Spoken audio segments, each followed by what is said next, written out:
Pernah gak sih lo ngerasa jatuh cinta sama seseorang yang beda banget sama lo? Beda suku, beda agama, beda budaya, atau bahkan cuma beda prinsip hidup. Tapi hati lo tetap aja ngeyel buat milih dia. Rasanya kayak dua kutub magnet yang berlawanan, saling tarik-menarik. Tapi di sisi lain juga ada ketakutan besar. Bakal bisa bertahan gak ya? Atau justru perbedaan ini yang nantinya bikin semuanya berantakan? Karena jujur aja, cinta itu emang indah. Tapi, apa cinta aja cukup buat bikin hubungan lo langgeng? Nah, di video ini kita bakal bahas kisah cinta di antara perbedaan. Mulai dari kenapa cinta bisa tumbuh meski banyak hal yang gak sejalan, tantangan apa yang biasanya muncul, dan yang paling penting, gimana cara bertahan kalau lo udah terlanjur cinta. Sayopin Hotilo. Karena ini bakal relate banget sama realita cinta yang gak seindah film drama. Pertama, kenapa cinta bisa tumbuh meski banyak perbedaan? Lucu ya? Kadang cinta tuh gak pernah milih tempat buat tumbuh. Lo bisa aja jatuh cinta sama seseorang yang jauh dari bayangan lo selama ini. Misalnya, lo yang dari keluarga konservatif bisa tiba-tiba suka sama seseorang yang hidupnya bebas dan ekspresif. Atau lo yang tipe kalem dan tertutup justru kepincut sama seseorang yang ramai dan berisik. Tapi, kenapa sih ini bisa kejadian? Pertama, rasa penasaran alami. Perbedaan itu seringkali justru bikin penasaran. Ada daya tarik tersendiri buat melihat sesuatu yang beda dari diri kita. Seseorang yang punya gaya hidup berbeda menawarkan sesuatu yang baru dan segar. Contohnya, lo yang gak pernah traveling bisa kagum sama orang yang petualang banget. Atau lo yang suka diem di rumah jadi kagum sama pasangan lo yang suka nongkrong sana-sini. Rasa saling melengkapi. Manusia pada dasarnya selalu nyari sesuatu yang bisa melengkapi kekurangannya. Makanya, gak jarang lo tertarik sama orang yang punya kualitas yang lo gak punya. Lo introvert, dia extrovert. Lo suka diam, dia rame. Dan lo ngerasa, dia bisa melengkapi gue, adrenalin dan tantangan. Percaya atau enggak, beberapa orang justru makin semangat ketika hubungannya penuh tantangan. Mereka suka sama drama dan perjuangan. Rasanya kayak cinta itu makin bermakna kalau ada halangan.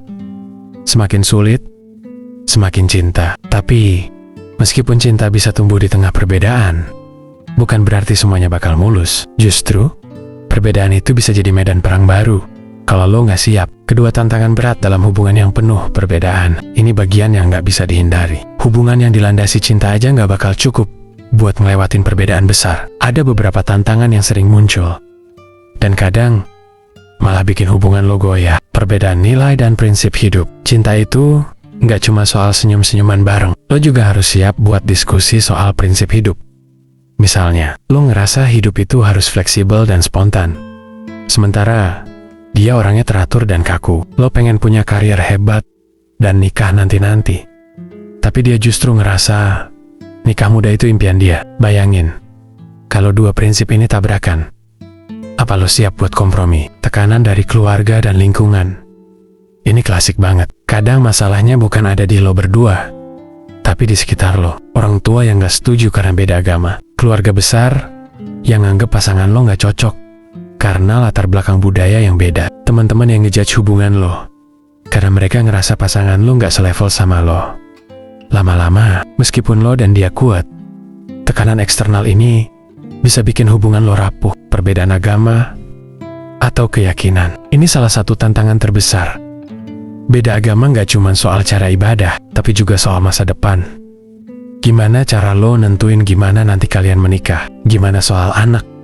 Bakal diajarin agama siapa? Apa lo siap buat terus-terusan berdiskusi soal keyakinan tanpa ada yang merasa dikorbankan? Ini bukan perkara sepele, dan banyak hubungan yang akhirnya harus kandas karena gak ketemu jalan tengah. Masa depan yang suram. Realitanya, perbedaan sering bikin masa depan jadi abu-abu.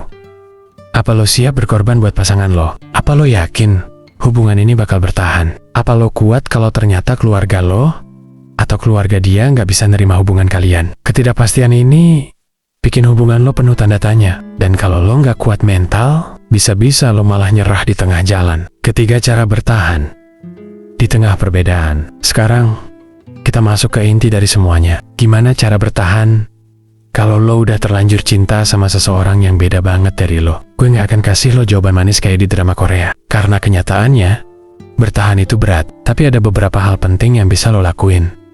Pertama, komunikasi yang jelas dan jujur. Jangan takut buat ngomongin hal-hal besar dari awal. Omongin soal pernikahan, anak, dan agama. Jangan sembunyiin apa yang lo pikirin. Kalau dari awal aja lo udah gak bisa jujur, hubungan ini gak akan kuat. Cari jalan tengah, bukan kemenangan. Hubungan beda prinsip gak bisa diisi sama dua orang yang sama-sama keras kepala. Belajarlah buat cari titik temu. Jangan sibuk ngerasa paling benar, karena hubungan itu bukan soal siapa yang menang, tapi soal siapa yang mau berkorban. Libatkan keluarga secara bertahap. Buat lo yang ngalamin tekanan keluarga, jangan langsung konfrontasi. Perkenalkan pasangan lo pelan-pelan. Buktikan kalau dia serius dan bisa bikin lo bahagia. Kadang, restu itu butuh waktu. Bangun fondasi cinta yang kuat. Perbedaan bakal jadi lebih ringan kalau fondasi cinta lo solid. Saling percaya, saling support, saling ngerti. Jangan biarin perbedaan bikin lo lupa kenapa lo jatuh cinta sama dia dari awal. Siap untuk kemungkinan terburuk. Ini bagian paling pahit. Tapi, lo juga harus sadar bahwa gak semua kisah cinta bisa berakhir bahagia. Ada kalanya, perbedaan emang terlalu besar buat diatasi. Dan kalau sampai titik itu, lo harus siap buat melepaskan demi kebahagiaan lo dan dia. Jadi, cinta di tengah perbedaan itu bukan soal sekuat apa lo mencintai seseorang, tapi sebesar apa lo dan dia mau berjuang buat tetap bersama. Gue pengen tahu nih, ada nggak di antara lo yang pernah atau sedang ada di hubungan yang penuh perbedaan? Ceritain di kolom komentar. Siapa tahu ada yang ngalamin hal yang sama dan bisa saling support. Jangan lupa buat like video ini. Kalau menurut lo bermanfaat, share biar teman-teman lo juga tahu. Dan tentunya, subscribe biar lo nggak ketinggalan video seru lainnya. Kita ketemu di video selanjutnya.